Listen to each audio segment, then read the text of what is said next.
اس نے پوری گفتگو میں کہیں بھی اپنے اور اکبر کے رشتے کا اظہار نہیں کیا تھا۔ میں نے بھی اس دکھتی رگ کو چھیڑنا مناسب نہیں سمجھا اور وہاں سے اٹھ گیا۔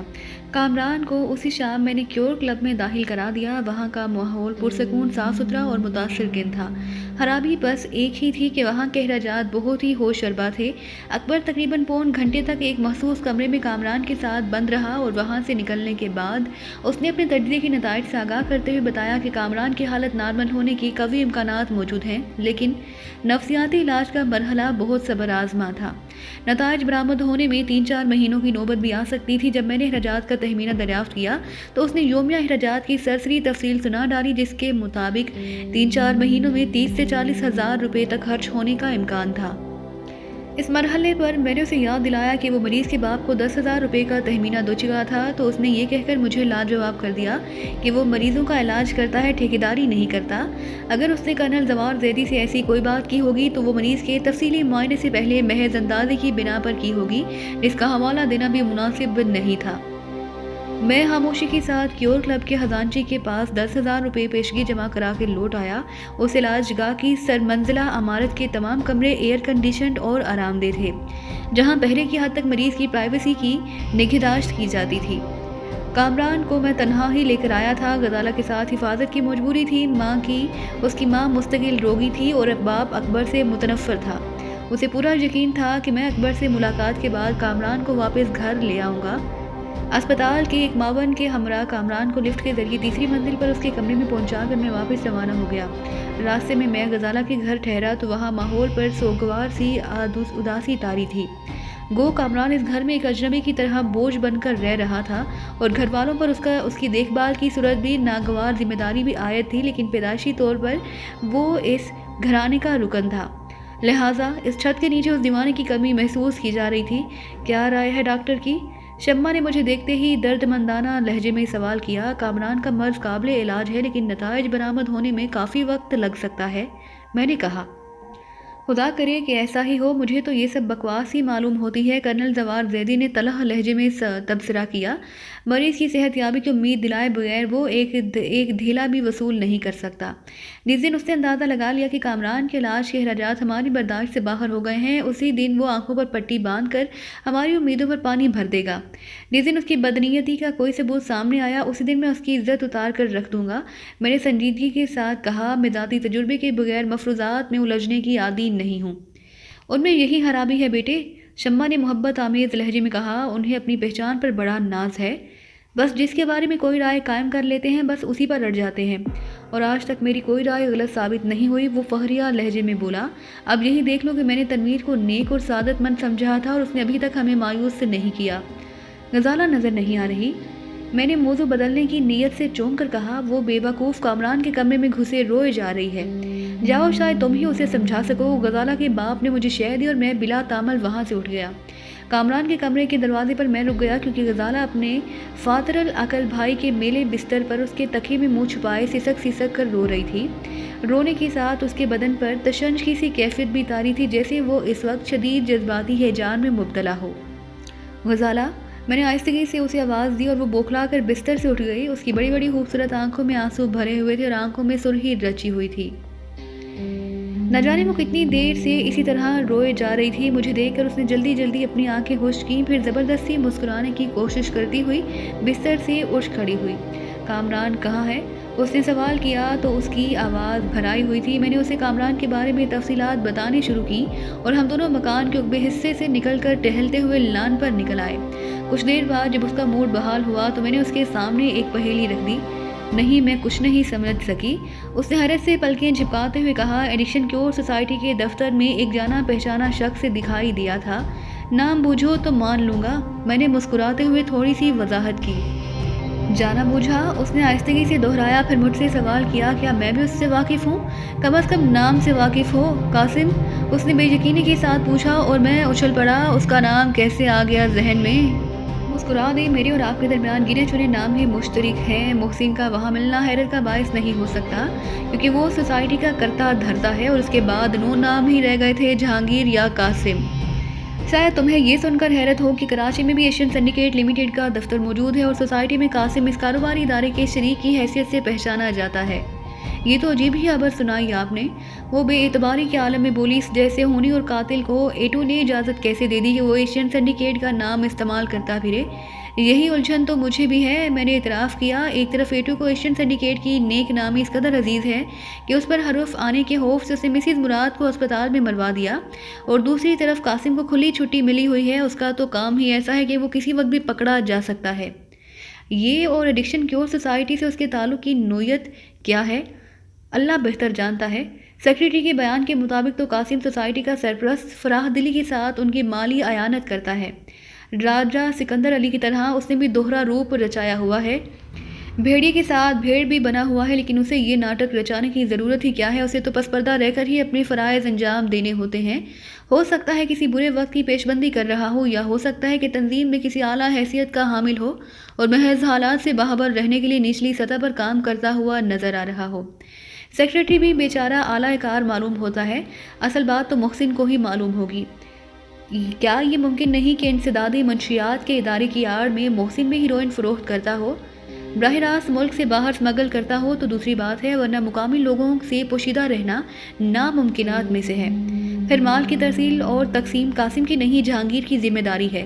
یہ تو کوئی اور ہی چکر معلوم ہوتا ہے۔ میرا خیال ہے کہ قاسم کو اب گھرنا ہی پڑے گا۔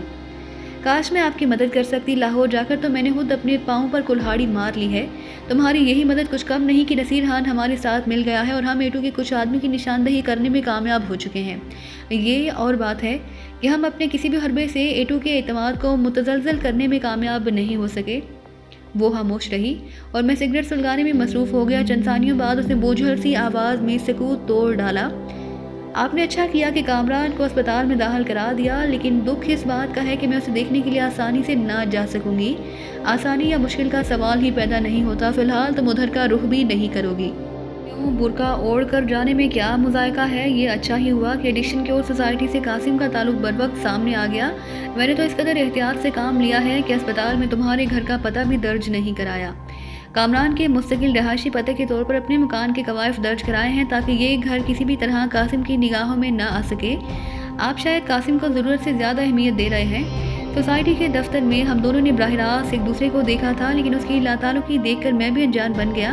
اس طرح مجھے اس کی وہاں موجودگی پر حیرت ہوئی تھی، اسی طرح وہ بھی میری آمد کا سبب جاننا چاہے گا۔ اس نے بعد میں یقیناً محسن یا نسیم سے رجوع کیا ہوگا اور میرے لائے ہوئے مریض کی حیثیت سے کامران کی ذات میں اس کے لیے دلچسپی کا سبب بنی ہوگی۔ میں نے کہنا شروع کیا، اسے وقتاً فوقتاً میرے ہاتھوں ذکر اٹھانی پڑی ہے اور وہ لامحالہ اس نئے حوالے سے میرے بارے میں کچھ اور بھی جاننا چاہے گا۔ اس مقصد کے لیے وہ اپنے آدمیوں کو کامران کے ملاقاتوں کی نگرانی پر بھی مامور کر سکتا ہے۔ وہ بہت حبیث آدمی ہے، تمہارے سامنے آتے ہی میری کمزوری بھانپ لے گا اور ہمارے لیے نئی دشواریاں کھڑی کر دے گا۔ یعنی میں مہینوں کامران سے نہ مل سکوں گی؟ اس کی آواز میں مایوسی امڑائی۔ ہو سکتا ہے کہ ہفتے عشرے میں حالات سازگار ہو جائیں، میں نے تشریح آمیز لہجے میں کہا، لیکن فی الحال تمہیں خود پر قابو رکھنا ہوگا۔ میں کامران کی دیکھ بھال میں کوئی کسر نہ چھوڑوں گا۔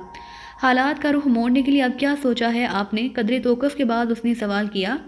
ذہن میں کچھ بکھرا سا خاکہ موجود ہے۔ تنہائی میں بیٹھ کر لائحہ عمل مرتب کرنے کی کوشش کروں گا۔ اب صبر کی انتہا ہو چلی ہے۔ ایٹو کی ذات کو بے نقاب ہو جانا چاہیے۔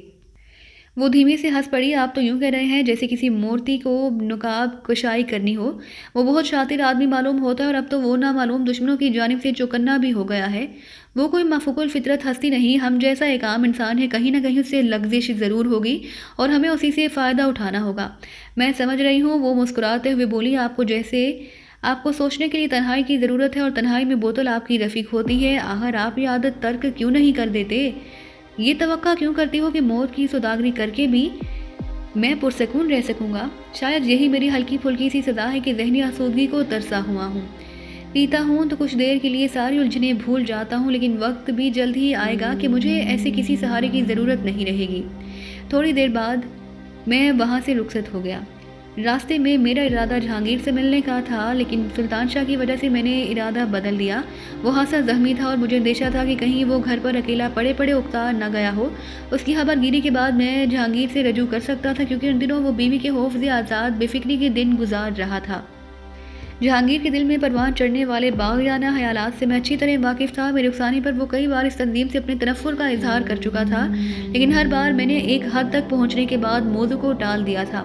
میرا خیال تھا کہ اب اسے اعتماد میں لینے کا وقت آ گیا تھا۔ ایک طرف قاسم تنظیم سے باغی تھا اور مقامی منڈی میں ایٹو کے مالی مفادات کو ذکر پہنچا کر میرے ذریعے دولت بٹورنی چاہتا تھا۔ دوسری طرف جہانگیر بھی تنظیم کے گندے کاموں سے دست بردار ہو کر عزت کے ساتھ گمنامی کی زندگی گزارنے کا آرزو مند تھا۔ میں خفیہ سرگرمیوں کے ذریعے ایٹو کے ذہن میں نادیدہ دشمنوں کا ہوا کھڑا کر چکا تھا، لہٰذا ضرورت اس امر کی تھی کہ میں قاسم اور جہانگیر کو اپنے ساتھ ملا کر محاذ کو مضبوط کرنے کی کوشش کرتا۔ مزے کی بات یہ ہوتی کہ میرے مفادات کے لیے کام کرتے ہوئے قاسم اسی خوش فہمی میں مبتلا رہتا کہ سارا گورکھ دھندا اسی کے اشارے پر چلایا گیا ہے، لیکن یہ سارے مفروضات اسی وقت درست ثابت ہوتے جب قاسم واقعی نچلے درجے کا آدمی ہوتا، جبکہ اس کے بارے میں میرے ذہن میں ہولناک خدشات جنم لے چکے تھے۔ بعض اہم واقعات کی کڑیاں یکجا کرنے سے اس کی شخصیت پر تنظیم کے مقتدر اعلیٰ کا گمان ہوتا تھا۔ اپنے منصوبے کے مطابق کسی بھی پیش رفت سے پہلے میں اس بات پر یقین کرنا چاہتا تھا کہ قاسم میرے ساتھ کوئی گہری چال نہیں چل رہا۔ ایک بار اس کی صحیح حیثیت کا تعین ہونے کے بعد معاملات آگے بڑھائے جا سکتے تھے۔ یقین دہانی اور باز پرس کا یہ مرحلہ بھی میں جہانگیر کی موجودگی میں انجام دینا چاہتا تھا تاکہ آئندہ کے لیے میرے اور اس کے درمیان اعتماد کی بنیادیں استوار ہو سکیں۔ یہ اس لیے بھی ضروری تھا کہ ہم دونوں کی منزل قاسم سے قطعی مختلف تھی۔ اگر وہ واقعی ایٹو نہیں بلکہ اس کا کارندہ تھا تو بظاہر اس کی کھوپڑی پر پرزن کے ساتھ حوث زر سوار تھی۔ وہ بھاری رقم کما کر ایٹو کے حوالے کرنے کی بجائے میرے ساتھ مل کر خود ہضم کرنا چاہتا تھا، جبکہ ہم دونوں اس گھناؤنے کام سے ہی تائب ہو چکے تھے۔ اس ادھیڑ بن میں کھویا ہوا میں گھر پہنچا تو سلطان نے اپنے ادھڑے ہوئے ورمالود چہرے پر مسکراہٹ سجا کر میرا استقبال کیا۔ وقت گزرنے کے ساتھ اس کی پپوٹوں کی نلاہٹ گہری ہو گئی، ورمالود آنکھوں میں ہاسی جھری پیدا ہوئی تھی، مگر سوجے ہوئے ہونٹوں نے مسکراہٹ کے ساتھ ڈراؤنا انداز اختیار کر لیا تھا۔ تمہارے لیے 2 بار فون آ چکا ہے، اس نے سرہانے رکھے ہوئے فون کی طرف اشارہ کرتے ہوئے کہا۔ کون تھا؟ میں نے اس کا ناقدانہ جائزہ لیتے ہوئے کہا۔ جہانگیر بہت بوکھلایا ہوا تھا، تمہارے لیے پیغام چھوڑنے کے باوجود پچھلے 20-25 منٹ میں 2 بار فون کر چکا ہے۔ معلوم ہوتا ہے کہ اسے تمہاری مدد کی ضرورت ہے۔ تمہارا کیا حال ہے؟ میں نے مسہری پر اس کے قریب بیٹھتے ہوئے سوال کیا۔ ٹھیک ہوں، وہ خشک لہجے میں بولا۔ اس حال میں ہوں، ٹھیک ہوں، لیکن اب تم میری مزاج پرسی نہ کرنا، گالی سی محسوس ہوتی ہے۔ کیوں؟ میں نے حیرت سے پوچھا۔ بس ایسا معلوم ہوتا ہے جیسے مزاج پرسی کے بہانے تم مجھے چڑھا رہے ہو۔ اس مقابلے کا خیال آتے ہی میری کھوپڑی چیخنے لگتی ہے۔ وہ لاکھ طاقتور صحیح، لیکن مجھے نہ جانے کیا ہو گیا کہ یوں اس کے ہاتھوں پٹتا ہی چلا گیا۔ جب تک میں بھی اپنے ہاتھوں سے اس کا حلیہ نہ بگاڑ لوں گا چین نہیں آئے گا۔ اگر وہ تم سے صلح کرنا چاہے؟ میں نے سوال کیا۔ اس نے منہ بگاڑ کر صلح کی نشان میں کچھ نازیبا کالمات کہے، پھر بولا، جب تک اس پر جوابی وار نہ کر لوں صلح کا سوال ہی پیدا نہیں ہوتا۔ ہمارے قبیلے میں دشمن کے ہاتھوں پیٹنے کے بعد صلح کا مطلب بزدلی اور نامردی ہوتا ہے۔ یہ تو ہتھیار ڈالنے سے بھی زیادہ شرمناک ہے۔ لیکن اب تم تو قبیلے میں نہیں، میرے ساتھ رہ رہے ہو۔ میں نے اسے سمجھانا چاہا، رہ بھی رہا ہوں، تمہارا نمک بھی کھا رہا ہوں، لیکن رگوں میں وہی قبائلی خون زور مار رہا ہے۔ جو شہرک کٹنے سے پہلے ہار ماننا نہیں جانتا، یہ اب میرا اور اس کا ذاتی معاملہ ہے، اور اگر بدلے ہوئے حالات کے تحت ہمیں اس سے مل بیٹھنا پڑ جائے تو؟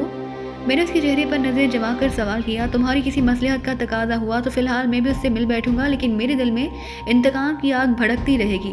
تمہارا کام نکلتے ہی میں اس پر ٹوٹ پڑوں گا۔ انتقام کے لیے تو ہم لوگ ساری عمر انتظار کرتے ہیں، لیکن اسے بھولنا ہمارے مزاج کے خلاف ہے۔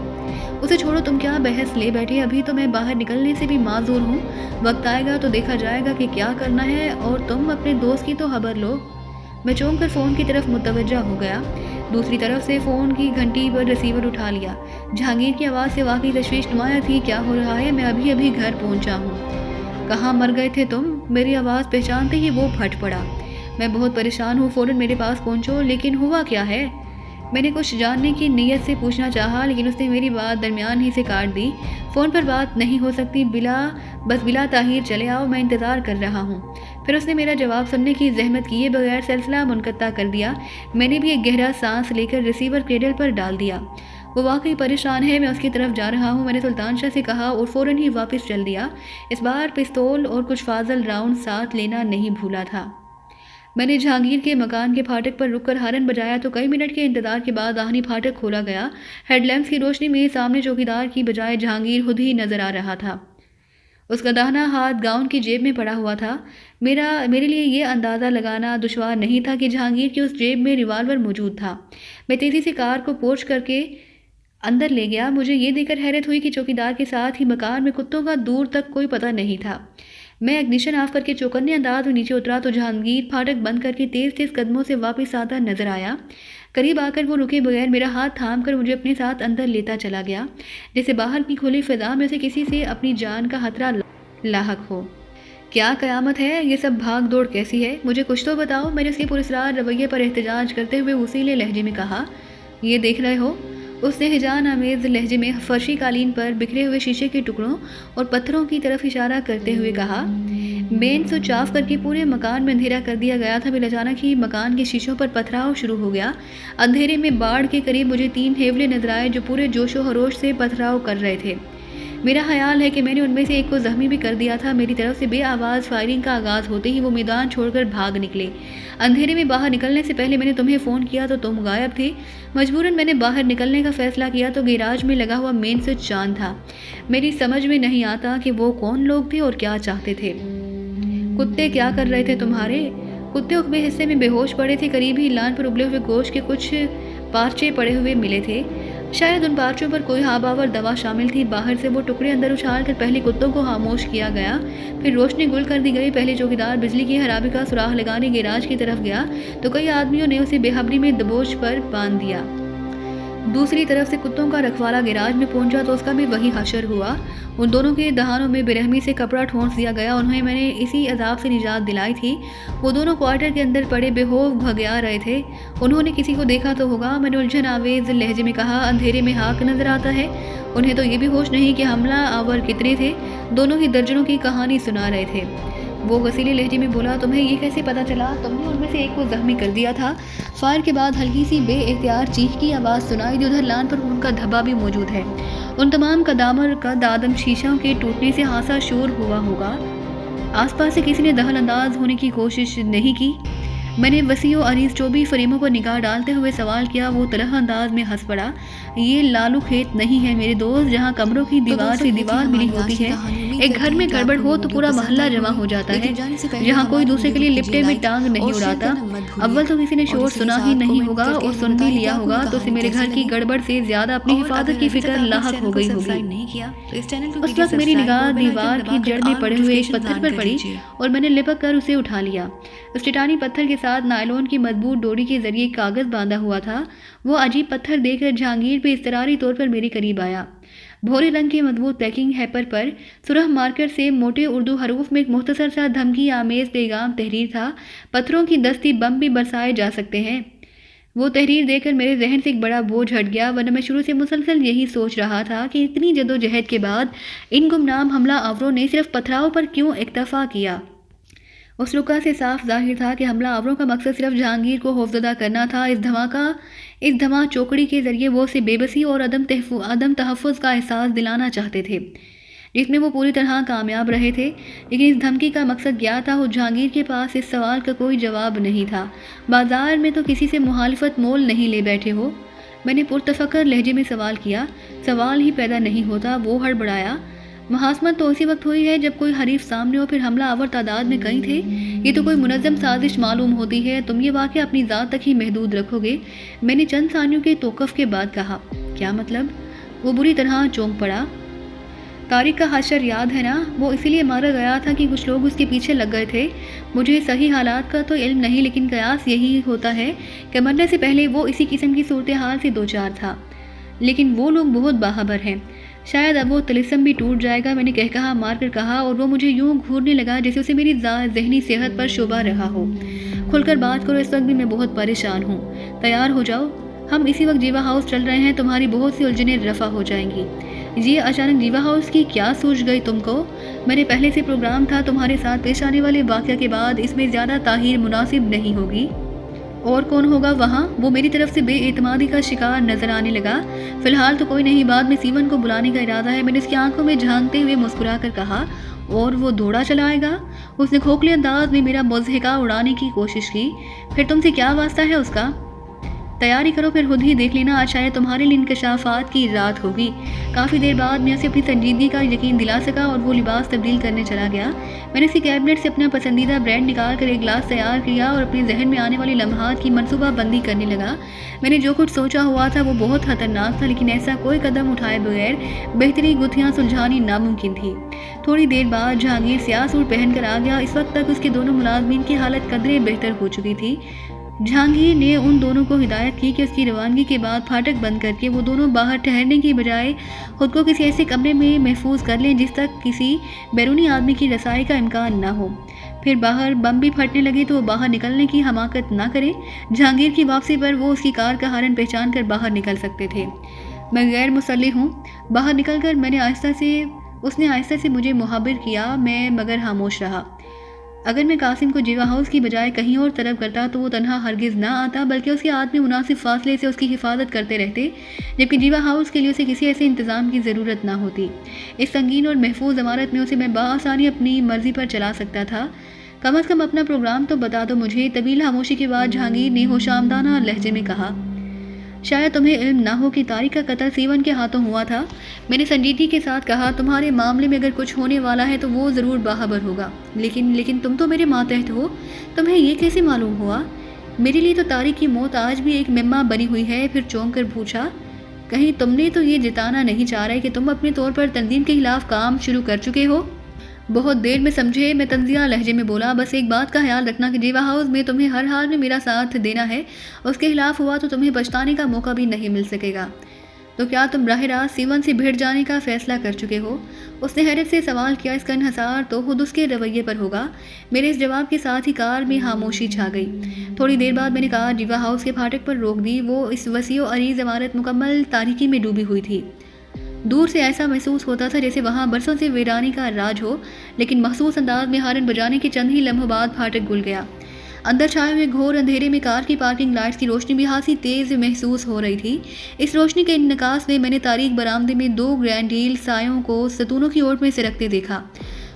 ہم دونوں گاڑی سے اترے تو جیوا ہاؤس کے شفاف محافظ ہمیں پہچان کر سامنے آ گئے۔ تھوڑی دیر بعد ایک مہمان آئے گا، اس کی جامع تلاشی لے کر اندر پہنچا دینا، میں نے ان سے کہا اور آگے بڑھ گیا۔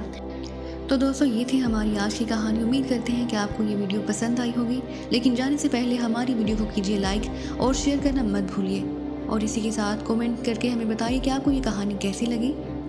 اور اگر ابھی تک آپ نے اس چینل کو سبسکرائب نہیں کیا تو اس چینل کو کیجیے سبسکرائب اور بیل آئیکن دبا کر آل نوٹیفیکیشن آن کر لیجیے۔